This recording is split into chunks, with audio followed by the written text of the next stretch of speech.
순종하라고 말하면 대부분의 사람들은 지금이 어떤 시대인데 순종을 찾느냐면서 노골적으로 반감을 드러내고 싫어합니다. 순종하라는 말은 권위주의자들이 사용하던 구시대적 산물이기 때문에 그런 말을 듣는 것만으로도 비위가 상한다는 사람도 있습니다. 그러다 보니 순종은 교회 안에서조차도 금기어 수준의 회피하는 단어가 되고 말았습니다.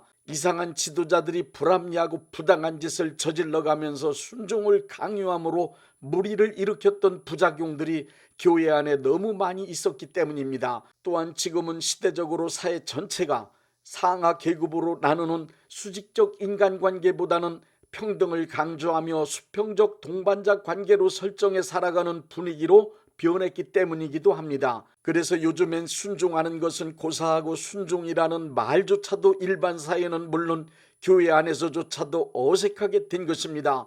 그러나 성경 말씀에서 순종한다는 말은 너무도 당연하고 정상적인 것인 동시에 신앙의 필수 조건으로 기록되어 있습니다. 순종의 국어사전적 의미는 다른 사람이나 윗사람의 말을 순순히 따른다는 뜻입니다. 하나님께 순종한다는 뜻은 크리스찬으로서 하나님의 말씀을 믿고 순순히 따른다는 의미입니다. 하나님의 말씀을 신뢰하기 때문에 그 말씀을 실천한다는 뜻입니다. 그러므로 순종한다는 것은 믿음의 증거이며 불순종은 불신앙의 증거입니다. 순종은 올바른 신앙생활을 위하여 크리스찬이 갖추어야 할 필수적인 태도임에 틀림없습니다. 성경에 기록된 말씀 중 하나님께서 인간에게 원하시는 최대 요구사항, 그것은 바로 순종입니다. 사무엘상 15장에 하나님께서 사울왕에게 아말렉을 공격하여 그들을 철저히 파멸시킬 것을 명령하셨습니다. 그러나 사울왕은 승리를 거둔 후 아말렉의 왕 아각을 살려두었습니다. 그리고 가장 좋은 양과 살찐 소와 그 외에 좋은 것들을 멸하지 않고 남겨둔 채 하나님께 제사드리기 위해서라고 합리적인 이유로 변명하였습니다. 이에 대하여 사무엘은 사무엘상 15장 22절에 순종이 제사보다 나았고 하나님의 말씀을 듣는 것이 수양의 기름보다 낫다고 했습니다. 사무엘을 통해 순종을 요구하셨던 하나님은 크리스천들을 향하여 오늘도 여전히 순종을 요구하고 계십니다. 성경 말씀에서 선지자들이 하나님의 백성을 향하여 책망하는 한결같은 외침은 하나님의 말씀에 불순종한 것, 하나님의 뜻을 거역한 것을 회개하고 하나님께 돌아와 순종하는 백성이 되라는 메시지입니다. 하나님의 말씀에 순종하는 것은 하나님의 자녀로 잘 살아가고 있다는 가장 확실한 증거입니다. 원수마귀가 가장 두려워하는 사람은 바로 하나님의 말씀을 굳게 믿고 그 말씀을 철저히 순종하는 사람입니다. 하나님의 말씀에 철저히 순종하는 사람은 마귀가 절대로 손댈 수 없습니다. 하나님의 말씀에 순종하는 사람만이 마귀의 뜻을 강력하게 거부하고 마귀를 대적할 수 있는 사람이기 때문입니다. 순종의 태도를 회복하고 순종을 실천하는 크리스찬이 되기를 바라며 네 가지를 말씀드리겠습니다. 첫째, 인간의 타락은 불순종에서 시작되었다는 사실입니다. 하나님은 아담과 하와를 창조하신 후 선악을 알게 하는 나무의 실과는 먹지 말라는 말씀으로 아담과 하와로 하여금 순종을 배우도록 하나님의 권위 아래 두셨습니다. 그리고 모든 만물을 아담과 하와의 권위 아래 두시고 아담과 하와에 의해 다스려지도록 하셨습니다. 그러나 마귀의 유혹에 속아 넘어간 아담과 하와는 하나님의 권위 아래서 순종하며 살아가라고 하신 말씀을 거역하고 선악과를 따먹었습니다. 하나님의 말씀을 순순히 따르지 않은 것입니다.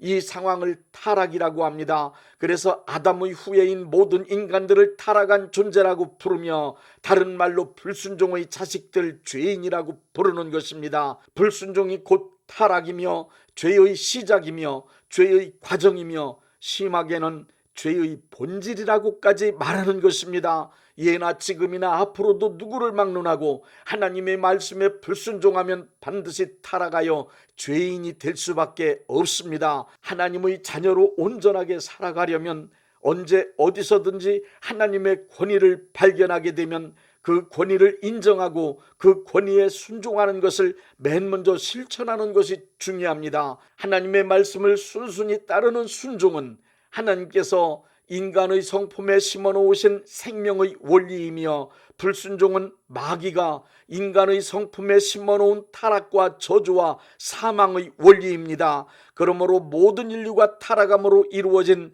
죄악과 불행은 불순종에서 시작된 것임을 꼭 기억하십시오. 둘째, 크리스천은 순종을 되찾은 사람입니다. 예수님께서 인간에게 오신 목적은 하나님의 말씀에 불순종하여 타락한 죄인들을 구원하여 하나님의 말씀에 순종하는 자녀로 변화시키기 위함입니다.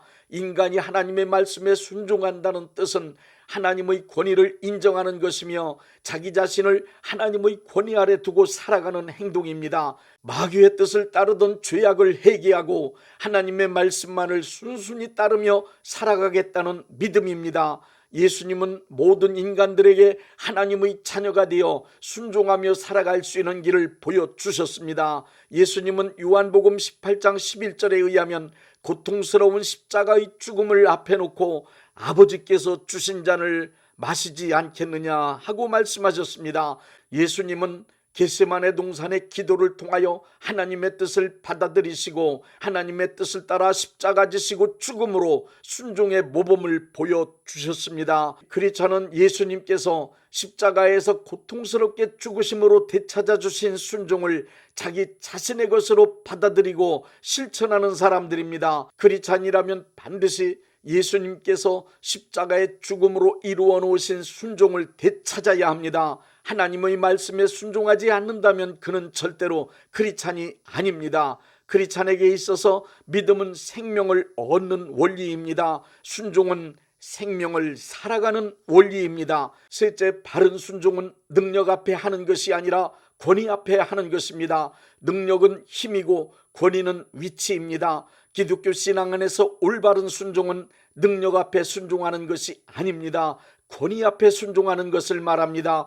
교회 구성원 중엔 재산, 사회적 신분, 지식, 기능은 물론 신체적 조건에 이르기까지 다양하고 대단한 능력을 가진 사람들이 있습니다. 그리고 영적 능력이 놀라우게 나타나는 사람도 있습니다. 이렇게 다양한 능력을 가진 사람들로 구성된 교회 안에서 능력 앞에 순종해야 한다면 질서 유지는 고사하고 매일 혼란과 혼돈 속에 서로가 다투다가 교회는 무너지고 말 것입니다. 교회 안에서의 순종한다는 말은 수시로 변하는 능력 앞에 순종하는 것이 아니라 변하지 않는 권위 앞에 순종하는 것을 말합니다. 우리 크리스찬에겐 순종해야 되는 두 가지의 권위가 있습니다. 첫째는 하나님의 직접적인 권위이고 둘째는 하나님의 간접적인 권위입니다. 하나님의 직접적인 권위는 특별한 경우가 아니면 만날 수 없습니다. 우리 크리스찬이 만날 수 있는 권위는 간접적인 권위로 하나님께서 위임하신 권위입니다. 교회에서는 담임 목사님이 곧 하나님께서 위임하신 권위를 가지신 위치에 있는 분이라고 보면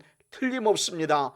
자기가 소속된 교회의 담임 목사님이 확실한 하나님의 종으로서 영적 상태가 건전하고 말씀에 입각한 목회자가 틀림없다고 믿어지면 전하시는 하나님의 말씀에 순종하십시오. 그리고 교회를 이끌어 나가시는 목회적 권고의 말씀에 순종하십시오. 그렇게 하는 것이 개인과 교회와 하나님의 나라를 위하여 유익합니다. 이것이 교회 안에서 이루어질 수 있는 실제적인 순종의 모습입니다.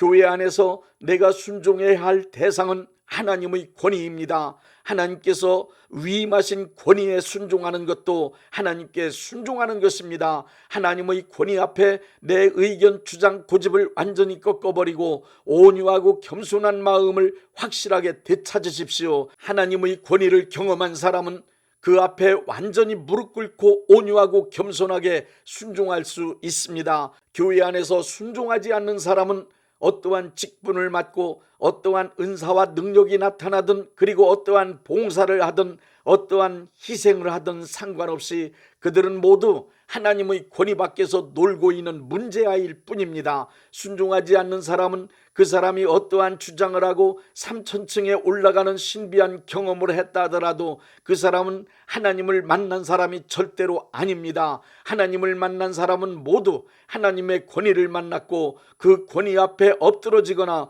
무릎 꿇어짐을 강력하게 경험한 사람들입니다. 그러므로 하나님을 진정으로 만난 사람들의 신앙생활을 보십시오. 그들은 언제나 철저하게 순종하는 삶을 살아가고 있습니다.